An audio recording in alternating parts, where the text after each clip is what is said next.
So those are my 5 top things you must do before you move to the Philippines, or if you're there already.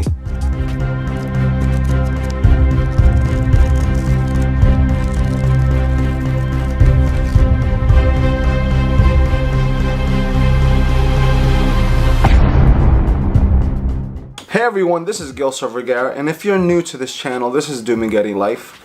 To bring value to the channel, I wanted to make a group of videos that will help foreigners, expats, kababayans, balikbayans, like myself, transition into the Philippines. Now, and if you choose Dumaguete as your place, I appreciate that because I'm from Dumaguete. You're gonna find on YouTube many videos that will show you how to transition, whether it's in Europe or in America, to a place like the Philippines. So I'm gonna give you my point of view. Now, just to give you a small snippet of what my life is, I am a Filipino American. I was born in the Philippines, I grew up in America, and I went to school in the Philippines where I discovered my wife, my beautiful wife. Then we got married, came back to America, worked, and basically invested back into the Philippines. I've been going back to Dumaguete for many years now. I stay there permanently for like almost 3 years. So I'm going to share with you my point of view on many things that can possibly help you transition and live a good life over there, at the same time living a fulfilled life, hopefully. I also want to say that I'm 37 years old, and I've been very fortunate enough to come across certain investments in my life that have made me live a almost debt-free life. This channel is also a venue or medium for me to share those experiences with many people who are business-minded. Eventually, all roads lead back to the Philippines for me, maybe for you as well. Now, Philippines is a super big place. It has over 7,000 islands, and each island or each region area gives its own different perspective on how to live life, how to go about life. You have places that are very metro and cityfied, and then you have places like are very rural, very provincial, and then you have that sweet spot where it's like right in the middle where it can be like literally near the ocean, you can go up to the mountains. There are places that are centrally located, similar to Dumaguete, that you can still have that metro feel, but still be steps away, minutes away from provincial feel as well. So these are my top 5 things that you must do, before moving to the Philippines. Number 1. Ideally, you want to visit as many places as you can within the Philippines to really hone in and focus on what you want. Do you want that city life where you want to be in the middle of entertainment, going out, all the foodie places, or do you want to be in the rural environment, provincial setting where it's like serene, wallpaper type things where you're right by the ocean, you're kind of by yourself all the time, or with your family, you're enjoying like peace and solitude. Me personally, I live on a farm, so I like more of that rural feel where it's peace and quiet, there's time to think. I can go in the middle of the field and just meditate, and just absorb everything. I love nature, I love watching the hills. Where my house is situated, the hills are right there.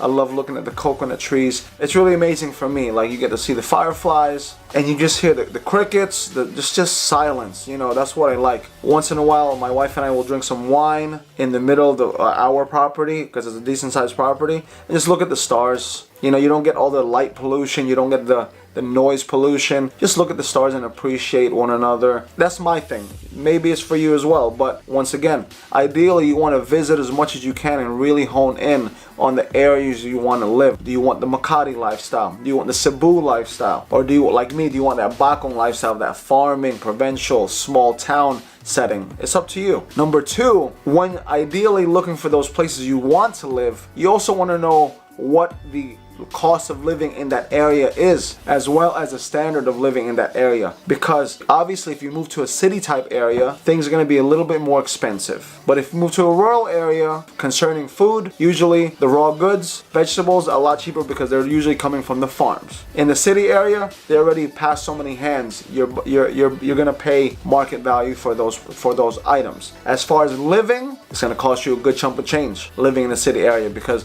you want to be in the thick of things. In a rural area, you might find something super cheap, but very far away. That's something you need to really consider. Like, are you willing to do the travel? If you don't drive, if you don't, there's many things, many factors that you need to consider. If you're not planning on getting a motorcycle, a car, are you willing? What the heck are you going to do?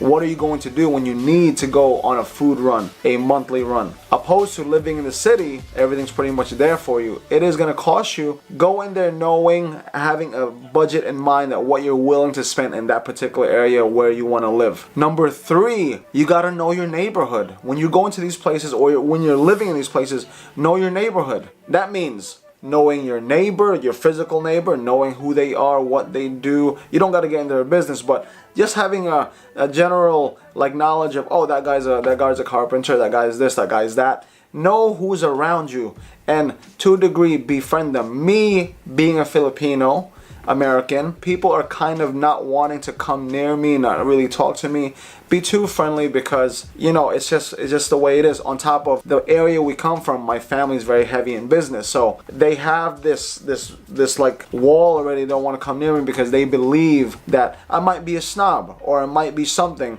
So I have to physically go. I have to take the first step and get to know the people, like say hello, say good morning, do the basic things that most people do.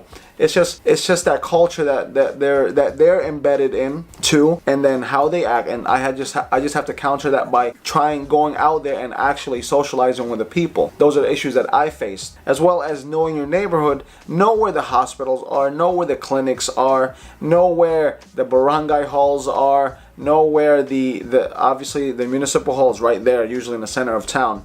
But you got to know those things, because just in case you need something to get, if you live in a city, know where the immigration spots are. Know where, even as an expat, know where all the expats hang out. I don't suggest you always hang out with the expats. Explore the place. Know your neighborhood. Don't just be a hermit, retire in the Philippines, live in that house, and then don't see nobody. Which, believe it or not, I do know many expats that do that. They go in the Philippines because, one, they can't afford to stay in whatever country they're in, and then just stay there. Some of them they're miserable, some of them are not, but some of them are, I myself, I'm a homebody, so I understand I understand like that hermit life. I'm a homebody, I don't really go out, but sometimes you have to go out of your comfort zone most of the time, what I'm saying? Especially if you're there, you're in a new country, nobody knows you.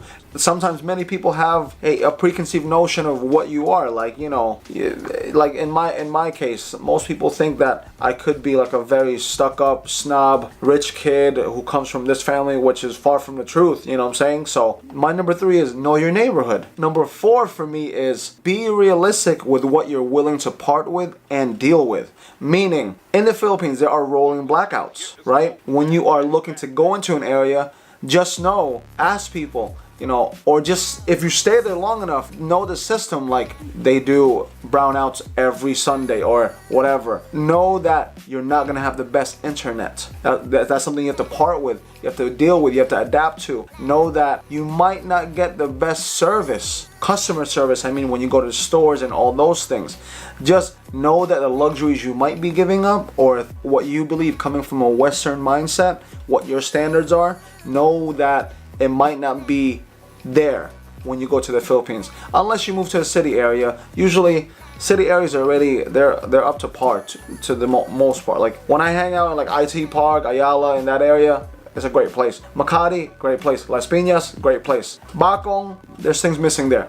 Rural areas, there's a lot of missing there. It's still, over time it'll get better. And last but not least, number 5, try your best to not go in there arrogant or believing that you are above everyone there, because Filipinos hate that. Most people hate that, right? Learn as much as you can about the culture and the language. Once you have that, and once you get over that hump, you're gonna understand why people act the way they act, because you're coming from 2 different cultures. Obviously there's a language barrier if you can't speak the dialect, and just the delivery on how you speak, how you act, might not be accepted, in a good way to some people. They might see it as aggressive, they might see it as arrogant, they might see it as you being boastful. So Number 5 for me is learn as much as you can about the language, learn that slang, learn the common vernaculars over there, learn the culture to a degree. If you're married to a Filipino, you probably know already, but don't be arrogant and be like, no, I'm American.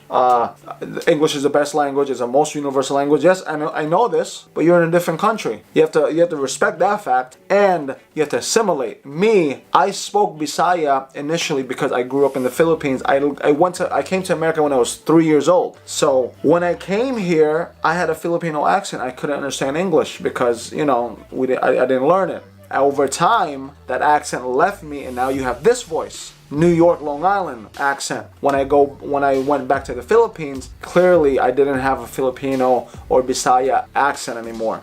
So people, like I said, had a perception already who I was and what I was and whatever. So I had to combat that and counter that by really stepping back, trying my best to learn the language, not even just word, I'm talking about delivery, intonation, pronunciation, everything. And then, you know, with every single town, everything varies in slang and things like that. So I did everything I can to really be like, okay, they do this because of that, or they do this because of that. And I tried my best to really absorb it, and I found that really like assimilating, adapting, integrating within my life made the transition a lot smoother than I expected, because I found that everyone was more appreciative that I was actually attempting for them, because I'm Filipino, to really get down into my roots and really appreciate where I come from. And people are very helpful over there when you show them that you wholeheartedly want to, you know, absorb their culture, whether it's in Vietnam, Thailand, Laos, Cambodia, India, or whatever. I don't want to ramble too much. So those are my 5 top things you must do before you move to the Philippines, or if you're there already. Comment down below if you like videos like this so I can make more videos like this. Thank you, and I hope you like that. I hope that brought value to the channel, to you as a viewer, and I really appreciate your time. You know, I really do. You know, you don't realize when I first started this channel, I didn't expect anyone to watch. I was just chronicling my journey through life after my kidney donation. So I appreciate all you guys who watch and things like that. I really do. And I just realized it has morphed into a channel or medium that I can help people, and maybe this is one of those avenues, right? So I don't want to focus so much on business because it is a little bit monotonous, because when you're in the daily grind, it's just there. You just gotta face it. It's just there. So I want to focus on more, what can I do to help more foreigners, kababayans, balikbayans, and all those things, because there has to be a gap there. And sometimes you're hearing it from like an expat, a pure expat, like a white guy, black guy, whatever. I, on the other hand, am a Filipino American, and I speak the dialect, and not Tagalog, I speak Bisaya. So maybe my point of view can help you guys. So with that said, have a great day or night wherever you are. Take care. Bye. So before I leave, I just want to invite you to the live stream. Every Monday at 8 a.m. I'm going to post a new video. And every Wednesday at 9 p.m. New York time, EST time, I'm going to go live. All the questions and comments that will be on the Monday videos or any previous video before that, I will try my best to answer them in the live stream on top of whatever we can talk about. I would appreciate if you join in and make the live events more exciting. Hit that like if you like it. Click that bell if you want to see more videos like this. And subscribe if you haven't. I really appreciate it. Once again, that is Monday at 8 a.m. is going to be a new video. And every Wednesday at 9 p.m. EST is going to be the live session. So take care.